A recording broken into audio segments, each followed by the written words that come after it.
Boa noite, senhores. Boa noite, todo mundo que está assistindo. Obrigado pela audiência aqui. Um prazer estar aqui de novo, Vilela. Estamos aqui, em pleno feriado de finados. Como eu falei quando eu cumprimentei o Cogos, eu falei que hoje vai ser o dia mais sofrido da vida dele. Mas pode ser libertador, vai depender dele. Cogos, a razão por estarmos aqui hoje no nosso debate, você se recorda, não? Não. Você não se recorda? Refresca a minha memória, por favor. Refresco, lógico. Você fez uma postagem no Twitter, tinha um vídeo lá mostrando eu, o Nando, o pessoal do MBL, todo mundo que votou nulo. E você proferiu ali diversos xingamentos a gente, dizendo que nós éramos idiotas e não sei o que, não sei o que. Eu retruquei, falei que era uma hipocrisia sua falar isso, e você falou que eu era muito burro, que eu era muito idiota, e que eu jamais teria o seu intelecto. Então eu vim aqui, né, beber da fonte da inteligência infindável sua. Quero começar te perguntando o seguinte: você seria capaz de desenhar aqui para nós aqui uma periodização de um treino para um atleta de alto rendimento? Não. Beleza. Você poderia expor aqui pra gente, assim, descrever como é que seria uma técnica cirúrgica de uma pansterectomia numa cadela? Não, eu não tenho formação veterinária, nem, como você pode ver também, treinamento físico não é muito meu forte. Beleza, eu sou burro pra caramba e eu sei fazer essas coisas, né? Economista você. Ok. Sabe dizer qual a vantagem tributária de você investir em ETFs irlandeses e por que essa vantagem pode acabar com essa nova lei que tá para sair? Tem a ver com política. Sim, reforma tributária, por exemplo, é um tema que eu sempre estou falando sobre isso. Então vamos lá. Então, qual a vantagem tributária de você investir em ETFs irlandeses e com esse projeto de lei que passou na Câmara agora, o que pode acabar com essa vantagem tributária que nós temos? Sabe? Então, a vantagem é a elisão fiscal, basicamente. Nós temos um dos piores regimes tributários possíveis no Brasil. E a hora que você está investindo em qualquer coisa no exterior, claro que você tem que ponderar isso, você está fugindo de um sistema tributário acachapante que existe no Brasil. Agora, essa reforma tributária é péssima, que o Lula fez. Não, mas não é isso que eu estou falando. Não é nada disso. A vantagem tributária de investir em ETF irlandês é que ele não distribui, ele mantém os rendimentos dentro do próprio fundo e assim você não recolhe imposto. São os ETFs de acumulação. Sim, é uma elisão fiscal. Mas não é isso que eu estou falando. Mas tudo bem. Ou seja, agora vamos para arte. Se eu largar um tantã e um repique na tua mão e for para um pagode, tu vai saber desenrolar ou não? Não, não toco nenhum instrumento. Beleza. Você percebe? Tudo que eu tô fazendo aqui é o seguinte: você falou que eu era um idiota e que eu não tinha inteligência. Tudo isso que você acabou de falar, que você é incapaz, eu consigo fazer. Às vezes a gente é capaz de fazer algumas coisas que outras pessoas não são capazes. Certo. E você tem a mania de taxar qualquer um que discorde de você como burro, como idiota, que não tem intelecto. Mas eu tô falando a verdade? E aqui já vem a primeira... É verdade? Porque eu também sou burro em algumas coisas. Perfeito. E você votou nulo quando tinha um presidente honesto e um corrupto ladrão. Você votou nulo. Quem que era o presidente honesto? Bolsonaro. Honesto? É. Sim. Mas é óbvio que o Bolsonaro é honesto. Se ele não fosse, o que você acha que estariam fazendo com ele? Estão inventando as críticas mais levianas contra o Bolsonaro. Tipo? Ai, porque a rachadinha. Ai, porque isso. Ai, porque aquilo, inegibilidade. Só não porque ele questionou o TSE. TSE. Cadê a prova disso? Você tem prova disso? Você não tem prova. Você está acusando um homem sem prova. O relatório da polícia não é suficiente? De jeito nenum. Não, porque não é prova. Tu não acredita? Ah, não? Não. A polícia serve pra quê? A polícia não significa prova. O que significa prova é judiciário. Cadê? Ministério Público é judiciário? Não, eu quero que haja uma prova. Então, vamos lá, você falou que a polícia não serve para apresentar provas, isso cabe ao judiciário. Eu acabei de mostrar aqui também que o Ministério Público, junto com a Polícia Federal, disse a mesma coisa, que existem diversos indícios da rachadinha. E eu não entendi, o Ministério Público não é do judiciário, ou é? Não, você não consegue fazer a diferenciação dessas coisas e você não tem senso de proporção. E a falta de senso de proporção... Opa, entendi. Agora chegamos aí. A falta de senso de proporção... Agora, tudo bem. Você me dizia assim, ó... Concordo, se você me falar, Brigadeiro, Bolsonaro roubou, é vagabundo, mas... Lula roubou muito mais e é mais vagabundo. Acabou o debate. Concordo contigo. Mas não é isso que eu tô falando. Então, eu não tô falando que o Bolsonaro é ladrão de galinha e o Lula é um ladrão 1000 vezes pior. Não é isso que eu falei. Eu falei que o Bolsonaro é honesto e inocente. E o Lula, eu não preciso dar as credenciais dele aqui, porque você também não vai discordar de mim. Você votou nulo. Isso é uma comparação. Votar nulo? Como é que você se... Vamos lá, eu vou te explicar porque eu votei nulo. Como é que você se denomina? Você falou que gosta de rótulos. Sim. Espectro político. Extrema-direita. Eu trouxe aqui um pra mim e um pro Vilela. Ela trouxe uma coisinha também. De vacina eu vou botar. A gente vai falar de vacina agora ou depois? A hora que você quiser. Não, a gente tava falando antes de outra coisa. Vamos continuar falando aí. Eu quero só pelo meme, assim. Eu quero que fotografe. Abre mais. Você tá aqui pelo meme. Você tem pretensões. O meme é acessório. Você tem pretensões políticas, você quer cortes, tudo bem.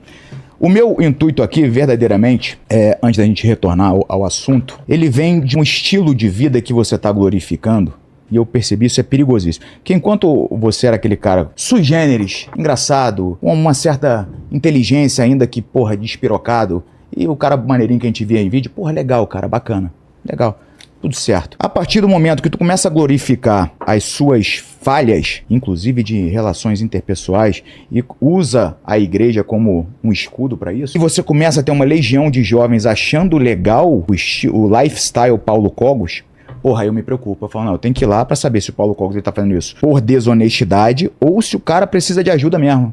E aí eu vou te ajudar, eu sou generoso.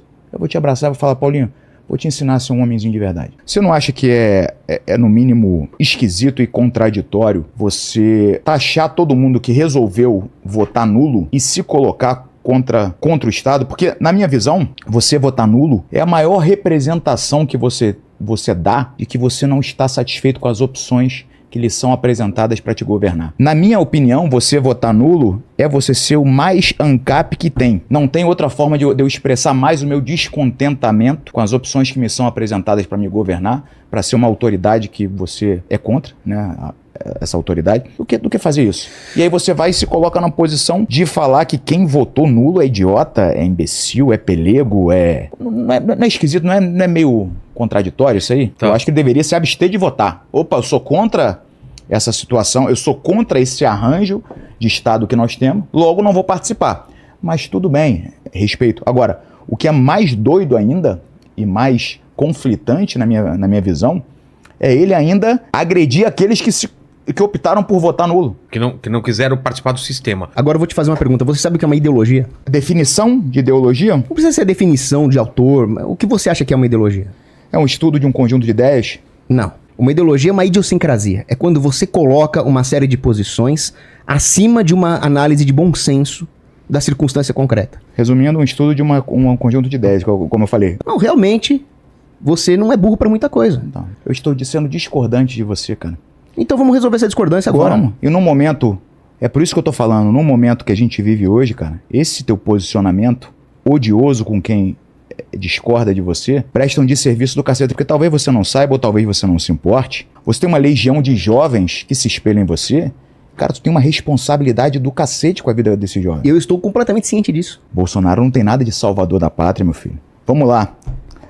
O que ele fez em prol da liberdade? Entre uma centro-direita, que é o Bolsonaro, e o anticristo da extrema-esquerda, que é o Lula, onde você acha que eu vou ficar? Entendi. Cara, me causa muito espanto, de verdade, um cara inteligente como você não ter percebido ainda que não existe mais à direita ou mais à esquerda. Existe quem tá no poder e quem não tá. E quem tá no poder vai sempre fuder com quem não está no poder. Uma vez que o cara chega ao poder, meu irmão, ele esquece tudo aquilo, todas as promessas que o levaram ao poder. A gente teve a prova disso. Ele governa em benefício próprio. A gente viu isso com Lula, com Dilma, com Bolsonaro, estamos vendo novamente com Lula. Promessas de campanha, elas jamais são cumpridas. O papo furado, o discurso, ele jamais é cumprido. E aí coloca-se culpa em parlamento, coloca-se culpa em quem você quiser. Agora, relação a armar as pessoas. A gente vai, falar sobre isso também, que eu vi tu falando pra armar criança, eu acho uma doideira do caralho, mas vamos falar sobre isso. O que foi feito, cara, em prol do armamento, a não ser uma porra de uma medida provisória lá, uma merda lá que derruba-se um decreto lá que derruba-se da forma mais fácil possível. O que foi feito de...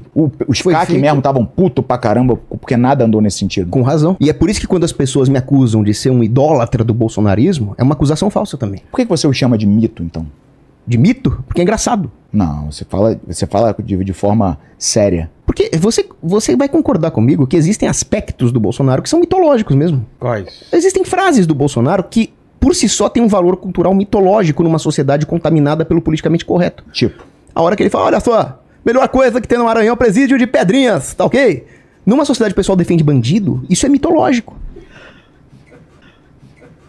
Então vamos lá, o que vale a pena é só o discurso. Tu tá defendendo então que o que vale é o jogo de cena. De forma nenhuma. Porque enquanto ele fala essa frase, ele esconde um bandido procurado pela polícia, que é o Queiroz, dentro da casa do advogado dele. Então não tem problema minhas atitudes, então tá tudo certo. Então vem aqui no Vilela... Eu não falei isso, eu não falei que não tem problema suas atitudes. Então... Eu falei que palavras também são atos. E a parte de esconder um bandido na casa do advogado, aí tu esquece um pouquinho. Não, isso aí também... Também não foi nada, não é? Não, ninguém tá falando isso. Tropeçaram e tava o Queiroz ali lá da geladeira. Caralho, o Queiroz tá aqui, meu irmão. Não, mais uma vez você tá fazendo acusações levianas contra ele. Ele não tava lá. Você tá caindo na mesma narrativa da imprensa marrom de esquerdista que você diz combater. O Queiroz não tava lá.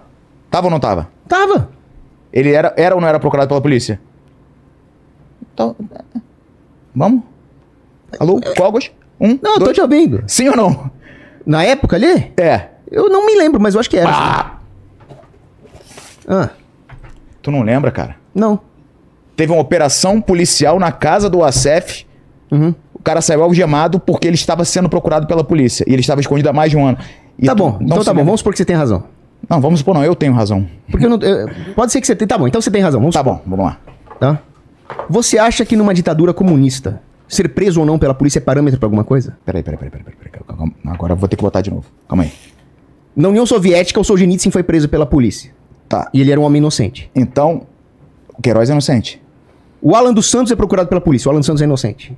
O Alan Santos é inocente. Totalmente. Tá bom. Existem outras pessoas inocentes procuradas pela Tem polícia. um parâmetro de... Bismarck, do canal Hipócritas. Totalmente inocente. Preso por crime ideia, por crime de opinião. Calma aí. Então você acha que falar que nessa ditadura petista, ditadura essa que já estava vigente na época do Bolsonaro porque ele praticamente governava do exílio. O que quem mandava no país era o judiciário, você já sabe disso. O Bolsonaro, desde que ele não pôde nomear o Ramagem, ele não governou. Ele tava no exílio. Ué, tem um monte de gente inocente procurada pela polícia na Venezuela, ué. O Marcola foi preso durante uma ditadura petista, então também tá tranquilo, Marcola.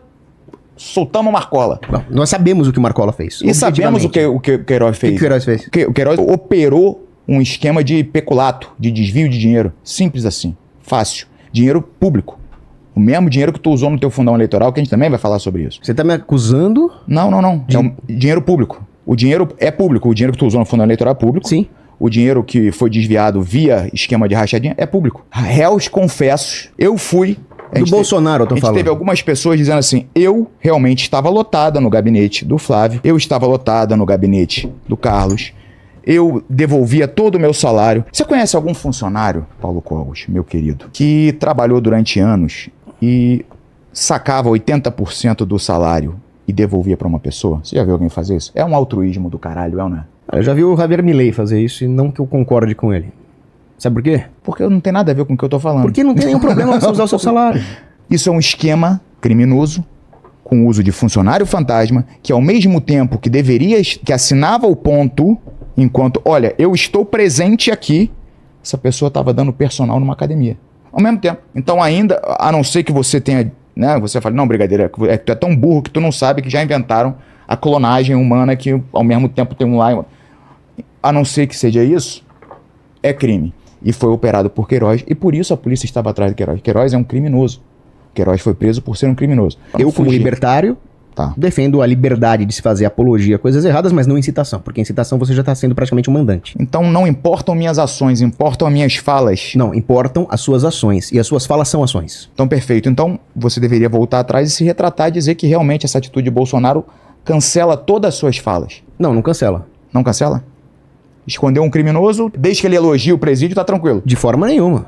Mas eu não posso simplesmente confiar no que você tá falando aqui. Eu preciso sair daqui e ver o que realmente aconteceu. Agora, se ele cometeu uma atitude condenável, é uma atitude condenável. E ele tem que ser criticado por isso.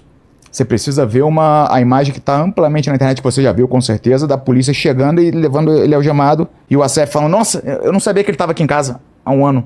Eu não sabia. Então, você tá dando essa opinião. Não. Eu tô falando o que o Acef falou e o vídeo da polícia. E eu não tô jogando fora a sua opinião. Tá bom. Isso é uma coisa a ser averiguada. Agora, não muda o fato de que tem um senso de proporção. Cara, mesmo que você esteja certo, eu não estou descartando o fato de você estar certo, nada muda. Eu tô comparando um cara que fez isso, que fez aquilo, com um mensaleiro, com um aborteiro, com um cara que manda dinheiro do povo pra ditaduras genocidas comunistas. Noção moral, quando você coloca um sujeito que foi condenado como presidente, ele é inelegível. Por qual partido tu foi candidato? PTB. Presidente PTB, de honra. Era o Bob Jeff. Foi. Dos maiores vagabundos da política brasileira, sim ou não? Eu me reservo o direito de não falar do Bob Jeff nesse podcast. Porra.